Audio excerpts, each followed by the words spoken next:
संभाजीनगरमध्ये ठेवीदारांचं आंदोलन आहे ते भडकल्याचं पाहायला मिळत आहे। बॅरिकेड तोडून आता आंदोलकांनी आत घुसण्याचा प्रयत्न केलेला आहे। तर पोलिसांनी अश्रुधुराच्या नळकांडा सध्या फोडल्याचं दिसतंय आणि इम्तियाज जलील यांच्या नेतृत्वात आयुक्तालयावर हा मोर्चा निघालेला होता आणि आदर्श बँक घोटाळ्याप्रकरणी जलील सध्या आक्रमक झाल्याचं पाहायला मिळत आहे। तर महत्त्वाची बातमी आपण सध्या पाहतोय।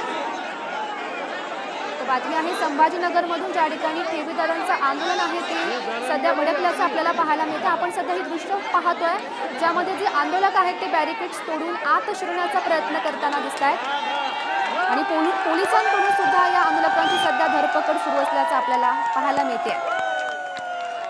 सध्या आपण ही लाईव्ह दृश्य पाहतोय संभाजीनगरमधून।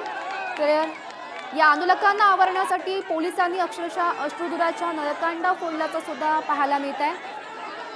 तर इम्तियाज जलील यांच्या नेतृत्वात आयुक्तालयावर हा खरं तर मोर्चा सुरू आहे। तर या संदर्भात अधिकची माहिती देत आहेत आमचे प्रतिनिधी सचिन चिरे सध्या आपल्यासोबत आहेत। तर सचिन, आपण ही सध्या दृश्य पाहतोय, आंदोलन कुठेतरी भडकल्याचं आपल्याला पाहायला मिळत आहे।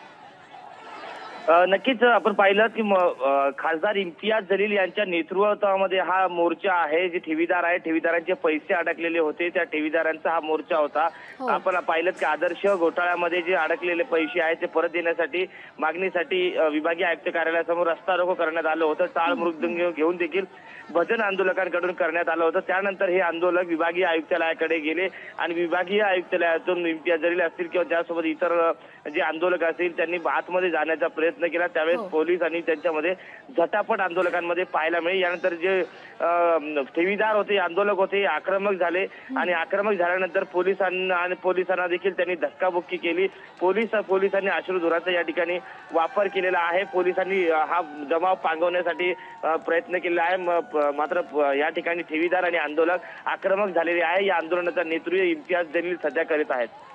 हो, नक्कीच सचिन, आपण अनेक ठेवीदार या ठिकाणी पाहतोय जे आक्रमक झालेले आहेत।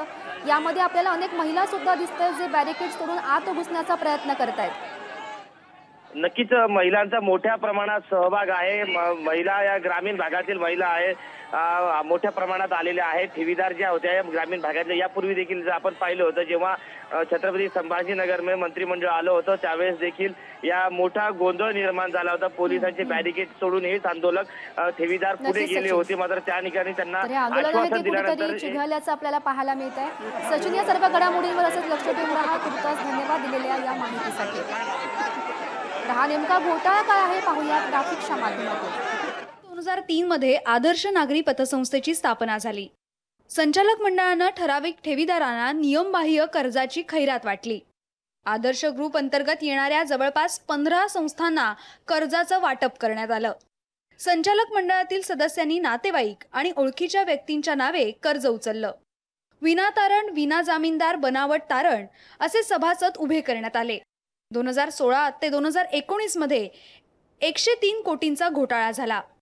2018 ते 2023 मध्ये 99 कोटींचा घोटाळा झाला।